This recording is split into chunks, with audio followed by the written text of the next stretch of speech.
रोजीचा रोटीचा सवाल रोजचाच आहे. कधी फाटका बाहेर, कधी फाटका आत आहे. कामगार आहे, मी तळपती तलवार आहे.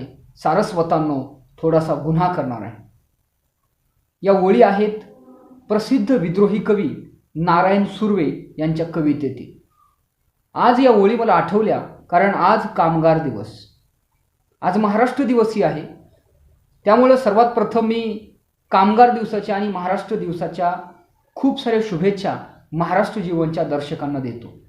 आणि याबरोबरच आम्ही घेऊन आलेलो आहोत लोकायत संघटनेची सांस्कृतिक आघाडी असणारी काफिला सांस्कृतिक आघाडी.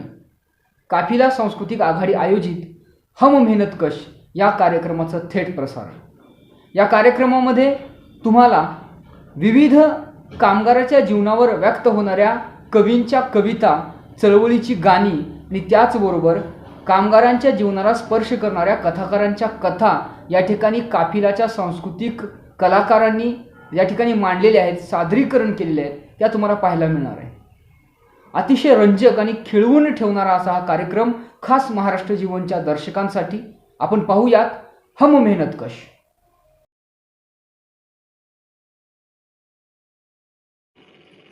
कसेल त्याची जमीन, राहील त्याचं घर, मग राबेल त्याचा कारखाना का नको? अगदी बरोबर. योग्य प्रश्न योग्य दिवशी. आज आंतरराष्ट्रीय कामगार दिन आहे आणि महाराष्ट्र दिनही आहे.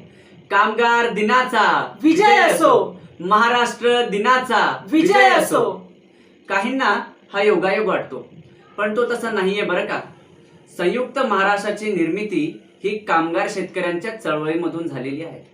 किंबहुना कामगार चळवळ आणि महाराष्ट्राची निर्मिती हे वेगळं करताच येणार नाही, इतकं त्यांच्यामध्ये एकत्व आहे. नमस्कार मित्रमैत्रिणींनो, या दोन्ही दिवसांच्या तुम्हा सगळ्यांना खूप खूप शुभेच्छा. दोस्तों, हमारे सामाजिक आंदोलनों ने मजदूरों के जीवन की कठिनाइयों और संघर्षों को दर्शाने वाली उत्कृष्ट कविताएं, कथाएं, गाने और अन्य कलाकृतियां दी है. ऐसी ही कुछ कलाकृतियां लेके अंतर्राष्ट्रीय मजदूर दिन के बारे में हम आपसे कुछ बात करना चाहते हैं. मजदूरों और कामगारों की मेहनत और लगन की बदौलत ही आज दुनिया भर के देश हर क्षेत्र में विकास कर रहे हैं. मजदूरों की इसी महत्ता को याद करने के लिए हर साल 1 मई को मजदूर दिवस मनाया जाता है. यह दिवस उन लोगों के नाम समर्पित है जिन्होंने अपने खून पसीने से देश और दुनिया के विकास में महत्वपूर्ण भूमिका निभाई है. 1 मई यानी मजदूर दिवस. मजदूर यानी वो जिसकी दम पर दुनिया टिकी है.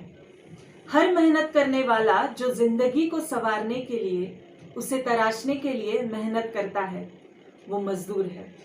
घर में सुबह से शाम तक काम करने वाली माँ भी मजदूर है और घर से निकलकर घर के लिए रोटी की जुगाड़ करने वाला शख्स भी मजदूर है. वो जो धरती के साथ मिलकर खेत बनाता है और अन्न उगाता है, वो भी मजदूर है. वो जो उसे पीस कर 2 वक्त की रोटी बनाता है, वो भी मजदूर है. भावी पीढ़ी को गढ़ने वाला शिक्षक भी मजदूर है, कलाकार भी मजदूर है, रचनाकार भी मजदूर है. जिंदगी को उभारने वाला लेखक भी मजदूर है और जिंदगी को संवारने वाला कवि भी मजदूर है. जब ये मजदूर रामधारी सिंह दिनकर बनकर कागज पर उतरता है तो कहता है, मैं मजदूर हूँ, मुझे देवों की बस्ती से क्या, अगणित बार धरती पर मैंने स्वर्ग बनाए. अंबर पर जितने तारे उतने वर्षों से मेरे पुरखों ने धरती का रूप संवारा. धरती को सुंदर करने की ममता में बीत चुका है कई पीढ़ियां वंश हमारा. अपने अभाव नहीं मिटा पाए जीवन भर, अपने अभाव नहीं मिटा पाए जीवन भर, पर औरों के सभी अभाव मिटा सकता हूँ. मैं मजदूर हूँ, मुझे देवों की बस्ती से क्या. युगों युगों से इन झोपड़ियों में रहकर भी औरों के हित लगा हुआ हूँ महल सजाने. युगों युगों से इन झोपड़ियों में रहकर भी औरों के हित लगा हुआ हूँ महल सजाने. ऐसे ही मेरे कितने साथी भूखे रहकर लगे हुए हैं औरों के हित अन्न उगाने. इतना समय नहीं मुझको, इतना समय नहीं मुझको जीवन में मिलता, अपनी खातिर सुख के कुछ सामान जुटा लूं। पर मेरे हित उनका भी कर्तव्य नहीं क्या? मेरी बाहें जिनके भरती रही खजाने। अपने घर के अंधकार की मुझे न चिंता, अपने घर के अंधकार की मुझे न चिंता, मैंने तो औरों के बुझते दीप जलाए। अपने घर के अंधकार की मुझे न चिंता, मैंने तो औरों के बुझते दीप जलाए। मैं मजदूर हूँ, मुझे देवों की बस्ती से क्या, अगणित बार धरती पर मैंने स्वर्ग बनाए। दोस्तों, अंतर्राष्ट्रीय मजदूर दिवस की शुरुआत 1 मई 1886 को हुई, जब अमेरिका के लाखों मजदूर यूनियनों ने काम का समय 8 घंटे से ज्यादा न रखे जाने के लिए एक साथ हड़ताल शुरू की। उद्योगपति लगातार उन पर हमला करने की कोशिशों में थे। इस हड़ताल के दौरान शिकागो की हे मार्केट में बम धमाका हुआ था। यह बम किसने फेंका इसका कोई पता नहीं, लेकिन प्रदर्शनकारियों से निपटने के लिए पुलिस ने मजदूरों पर गोलियां चला दी और कई मजदूर मारे गए।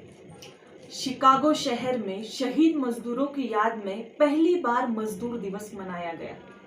इसके बाद पेरिस में 1889 में अंतर्राष्ट्रीय समाजवादी सम्मेलन में ऐलान किया गया कि अब से 1 मई अंतर्राष्ट्रीय मजदूर दिवस के रूप में मनाया जाएगा और मांग की गई कि काम करने की अवधि 8 घंटे हो। जैसे जैसे दुनिया में मजदूर आंदोलन और मजबूत होने लगा, विभिन्न देशों की सरकारों ने मजदूरों की 8 घंटे काम की मांग को मानना शुरू किया।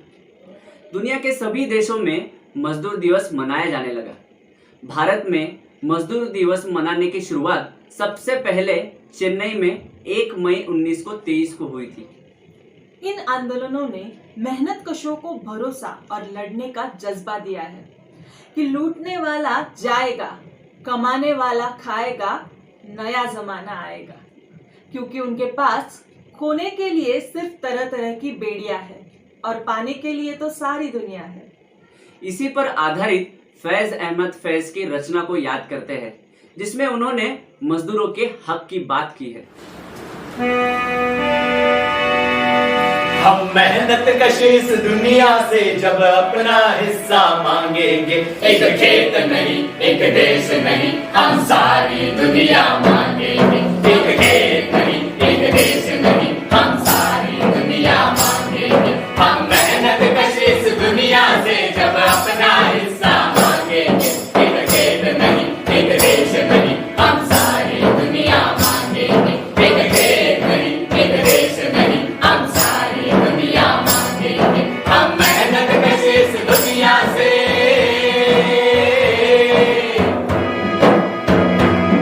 दौलत की अंधेरी रातों ने मेहनत का सूरज छुपा लिया। दौलत की अंधेरी रातों ने मेहनत का सूरज छुपा लिया। दौलत की अंधेरी रातों से हम अपना सवेरा मांगेंगे। एक खेत नहीं, एक देश नहीं, हम सारी दुनिया मांगेंगे। एक खेत नहीं, एक देश नहीं, हम सारी दुनिया मांगेंगे। हम मेहनत कश इस दुनिया से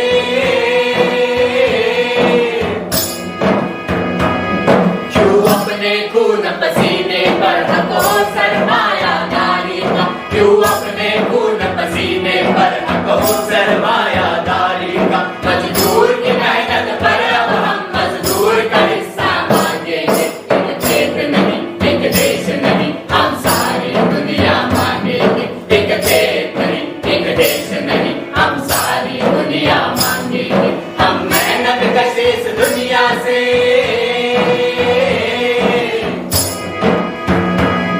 हर जोर जुल्म की टक्कर में संघर्ष हमारा नारा है। हर जोर जुल्म की टक्कर में संघर्ष हमारा नारा है। हर जालिम से टकराएंगे, हर जुल्म का बदला मांगेंगे। एक खेत नहीं, एक देश नहीं, हम सारी दुनिया मांगेंगे। एक खेत नहीं, एक देश नहीं, हम सारी दुनिया मांगेंगे। हम मेहनत कश इस दुनिया से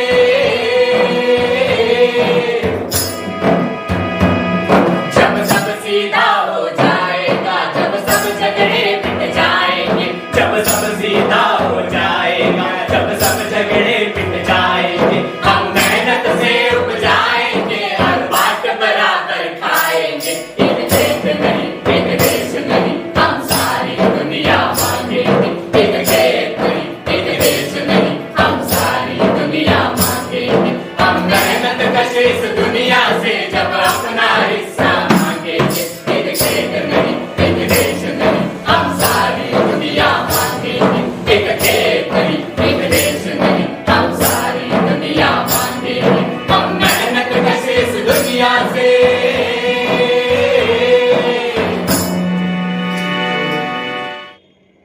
दोस्तों, कविताएं, गीत, लघु कथाएं इस समाज की परिस्थितियों का वर्णन करती है।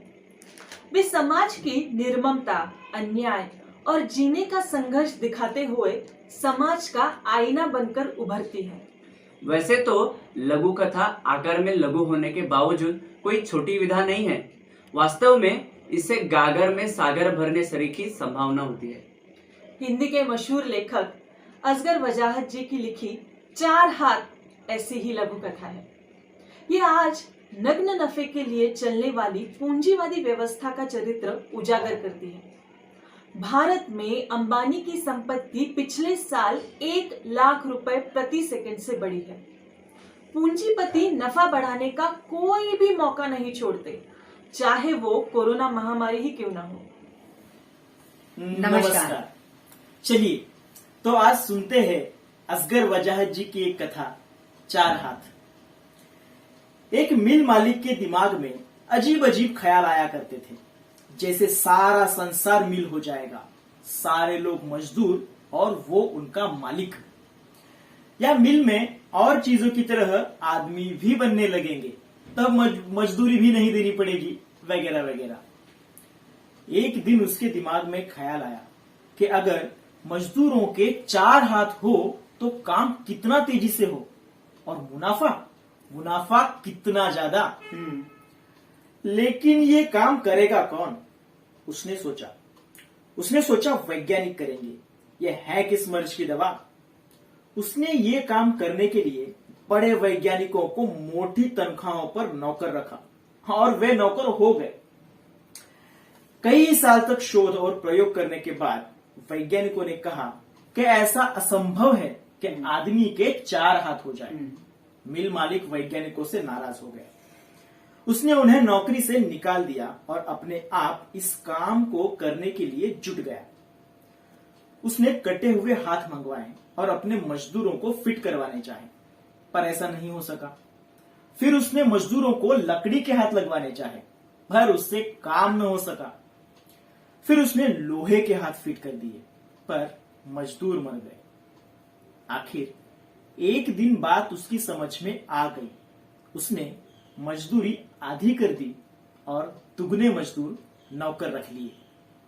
वाह, पूंजीवाद का यथार्थ वर्णन, और वो भी 1960 की दशक में। आपने पूंजीवाद कहा, लेकिन तब तो देश में समाजवाद का माहौल था। 1965 में तो संसद में भी घोषणा कर दी गई थी कि देश समाजवाद की तरफ बढ़ रहा है। बिल्कुल ठीक कहा आपने। लेकिन उसी समाजवाद के भीतर पूंजीवाद के बीज बोए जा रहे थे। वो कैसे? एक तरफ देश में बड़ा पब्लिक सेक्टर था, तो दूसरी तरफ उपभोक्ता वस्तु बनाने वाले पूंजीपति भी थे, जिसमें मुनाफा था। एक बात पर मैं लेकिन विशेष गौर करना चाहती हूँ कि उस समय के माहौल में भी लेखक की नजर जो है कारखाने में काम करने वाले मजदूरों की हालत दर्शाती है। अब वो पूंजीवाद जो तब छोटे पैमाने पर था, बढ़ते बढ़ते बढ़ते पूरे देश को अपने कब्जे में ले लिया। वो कैसे? अब यही देखो ना, rail, BSNL, banks, LIC, airports, air India, शिक्षा, यहाँ तक कि आज की कोरोना की महामारी के संकट में आरोग्य सुविधाएं जैसे सारे सार्वजनिक क्षेत्रों का निजीकरण हो रहा है। तब तो मिल मालिक का सपना ही पूरा हो गया। वो तो वाकई में देश के मालिक बन जाएंगे। जी हाँ, बिल्कुल। भारत के उद्योगपति यानी पूंजीपति अब अरबपति हो गए हैं, और उनकी ये संपत्ति कामगारों की लूट पर ही बनी है, जैसे इस कथा में भी वर्णित है। इसको आज की हालत से जोड़कर देखें तो आज सभी कारखानों में मालिकों ने अपने परमानेंट कामगारों को हटा दिया है और सारे कॉन्ट्रैक्ट वर्कर्स रखे हुए हैं। इसका मतलब ये कि जिनको पहले 25-30 हजार रुपए वेतन देना पड़ता था, अब वही काम वो 8-10 हजार रुपए सैलरी देकर करवा रहे हैं। इसका एक उदाहरण बताती हूँ आपको। बजाज में जो स्कूटर बनाती है कंपनी, एक स्कूटर के पीछे कामगार को कितने पैसे मिलते हैं मालूम है? नहीं तो सिर्फ 30 पैसे मिलते हैं। सिर्फ 30 पैसे? जी हाँ। अच्छा, और एक चीज थी, इस कथा में वैज्ञानिकों का भी जिक्र आता है, तो उसका क्या महत्व है? आपने बहुत बढ़िया सवाल पूछा। वैज्ञानिक यानी बुद्धिवादी। बिल्कुल। आज समाज में वैज्ञानिक या बुद्धिवादी अपना दिमाग समाज के लिए नहीं बल्कि पूंजीपतियों का मुनाफा बढ़ाने के लिए करते हैं। जैसे आजकल के वैज्ञानिक रोबोट्स और आर्टिफिशियल इंटेलिजेंस यानी कि कृत्रिम बुद्धिमत्ता बनाने में लगे हैं, जो कामगारों को और बेरोजगार बना देंगे। बिल्कुल। कथा का वैज्ञानिक भी ठीक यही काम करता है। बिल्कुल बिल्कुल। और वो कथा में लोगों को लोहे के हाथ जोड़ने का या लकड़ी के हाथ जोड़ने का जिक्र आता है, तो उसका क्या संदर्भ है? बहुत ही सुंदर प्रतीक का इस्तेमाल असगर वसाहत जी ने किया है। अच्छा।